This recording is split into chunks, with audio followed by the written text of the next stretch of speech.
Today I want to test $1 Senku Cola versus $10 Senku Cola. Why? Because I made Senku Cola 3 years ago and I really want to revisit it in a very different way. Senku Cola has four ingredients: cilantro, limes, fizzy water that's not in here yet, and honey. But here's what we're going to do. We're gonna try 2 different honeys and see if the cheaper one is any better and or worse than the expensive one. Why? Because I'm curious. And we have a very special judge today, just like we did for the $1 versus $10 ramen. Now, Senku Cola is very easy to make. We have 1 bunch of cilantro that I've already cleaned. This is done. We have 2 limes. But we do need the zest off of each of these limes. If you don't have a zester, you can use a peeler. It's not going to be as nice because you might get too much of the pith on there. But if you don't have a zester, just use a peeler. Once you have your 2 limes zested, we still need to juice these. I want to juice my limes into a measuring cup, but I don't think that matters because of how I'm actually going to make 2 of these Senku Colas at the same time. I'll show you that in just a second. Get as much juice out of here as possible. Now we have our lime juice, our cilantro, and our lime zest. This, my friends, is where it gets interesting. Because the prices of these are very negligible, these ingredients came out to less than 75 cents. That means I'm gonna be using this for both of my sodas. What I'm not gonna be using for both of my sodas is the honey. This, my friends, is a local honey. It costs about $10 for the jar. So yes, I had to spend $10 just to try this. It's incredibly difficult to find $1 honey, so my wife was kind enough to get some pure honey while she got fried chicken from, where did you get fried chicken from? Dave's Hot Chicken. That's why we decided to try this. Kind of free honey, $10 honey. See where I'm going? We're already in the video, you can't leave. Now, if you don't have a mortar and pestle, no problem. Put it in a blender, just make it into a paste or a puree. All the cilantro goes in, then the lime zest, then we create our potion. We don't want to add in the lime juice yet because it's going to be too wet and things will get smushy and splashy everywhere. I don't know why I'm using those adjectives. You're essentially bruising the cilantro. I know Senku does this. To be honest, I probably wouldn't use a mortar and pestle. I feel like it just bruises it a little bit too much and you're just better off maybe just blending it. And the first time I did it, I think I blended it. God, that was so long ago. It's at a different time. I think that was before the end game. Now, once it looks like something that is extremely healthy and or came out of a horse, this is where we put in our lime juice, all 100 milliliters of it, or whatever 2 limes is for you. This is where we give it a nice casual mix, just a casual mix. You don't want to go hard on this part because you're just gonna get all over yourself. Now, once everything is nice and incorporated, I'm gonna put it just back into a container and we're gonna let this sit while we deal with the honey. Now, you're gonna need a stove or some kind of a heat source. Maybe you can rub 2 sticks together. Then we need a small saute pan. Heat this over a nice medium heat, not too hot. You don't want to burn the honey.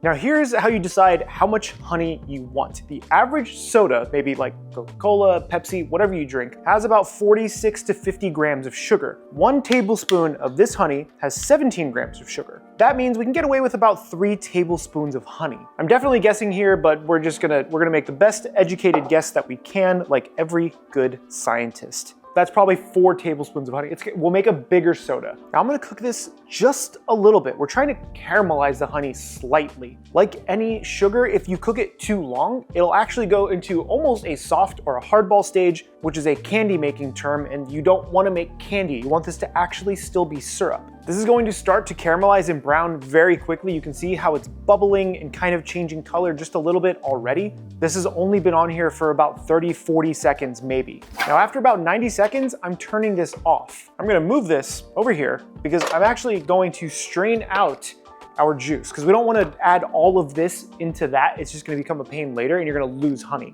Give this a nice press, get all of that green deliciousness out of there. This would make a killer fish marinade. Once you've gotten as much liquid as you can out of there, you can discard the rest of this. Now, while the honey is still moving pretty freely in the pan, I'm going to add about half of my liquid to this mixture because we still need the other half for the cheaper $1 version. Give this an immediate stir. Make sure that the honey and the liquid start to incorporate incorporate. This is going to be our syrup, essentially. All you're really trying to do in this step is dissolve the honey into the liquid so it's easier to mix with the soda water. Get yourself a heat-proof vessel. I'm using a mason jar for this because I'm just going to taste this directly out of the jars once I add the soda water. Strain everything straight in. It should be okay. Hopefully the glass doesn't shatter. That looks really brown. That's okay. Now this is subject A, subject 10. We'll call it 10 because it's the $10 version. Reclaim your stove. Place the pan back onto said stove. Get this to a medium heat, and then we're going to take, how much honey is in here? I feel like this is maybe 3/4 of a tablespoon. It's not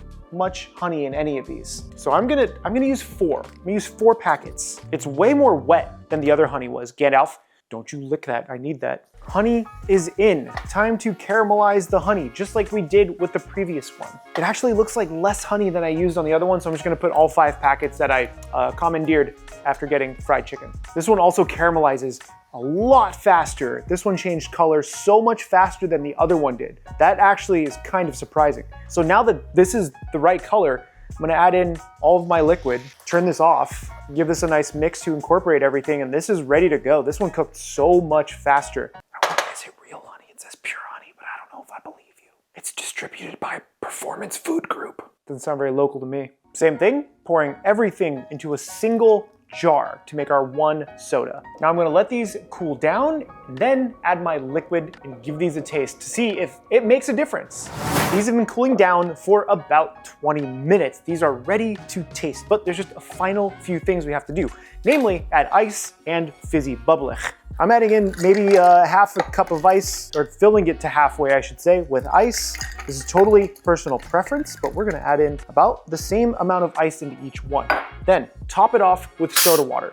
Yes, this is kind of cheating because I use my soda stream that's over there. I buy more, but you can also get soda water relatively cheaply from your local grocery store, which I highly recommend if you want to try this experiment. I'm adding in just enough to fill up each cup, and I have the $10 cup marked, but I'm going to try to switch these up and do a blind taste test. Admittedly, they look almost exactly the same. We're using 2 of the same style straws as well. I'm gonna give these both a stir. Make sure everything is incorporated. Now there, my friends, are 2 Senku Colas. First taste test. Cheers. It's nice. It's really refreshing. Pretty sweet. You can taste the honey. Not a lot of caramelized flavor. Maybe it could have gone longer on some of the honey, but it's actually really tasty. This is a delicious drink. It is very sweet. Maybe could cut back on some of the honey, but this is again a 16-ounce jar, so we did use quite a bit of liquid here. Now, for the second one, we're gonna rinse our mouths a little bit just so we give this a fair shot. Taste test number 2. Cheers.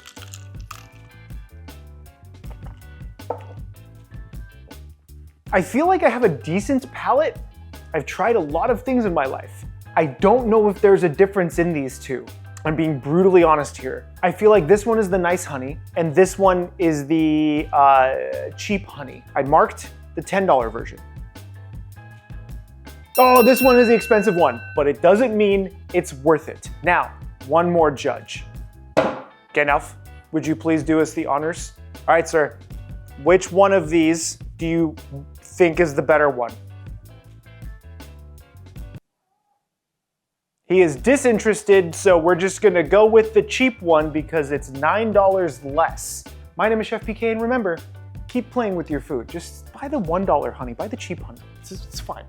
I actually decided to make this video because of the shrinkflation articles I came across. Right now, food can be incredibly expensive, especially for what you get. I wouldn't have been able to think about this video without Ground News. Ground News is a website that helps pull back the curtain on media bias. It helps pull together all of the news across the internet just for you. Right away, we can see that the story is covered by 23 different outlets. What's interesting is that of these 23 outlets, 50% lean left, 29% lean right, and the rest are somewhere in between. Ground News even shows you who owns all of these reporting outlets, so you know exactly where this news is coming from. For instance, in this story, 40% of the reporting sources were coming from media conglomerates, while only 20% were coming from individual reporting sources. Ground News also makes it really easy to compare headlines to see how political bias or ownerships can affect framing. For example, here's this left-leaning headline, while this is a right-leaning headline. Ground News is a fantastic tool for sifting through the everyday noise and media bias. They provide all the tools that you need to be a critical thinker, and I can't recommend them enough. I believe Ground Ground News is so useful that I'm offering a 40% discount with my link down below. That's 40% off of their Vantage subscription at ground.news/CHEFPK. Click on the link down below or on the QR code on screen to help support independent news. Thank you again to ground.news/CHEFPK for sponsoring today's video.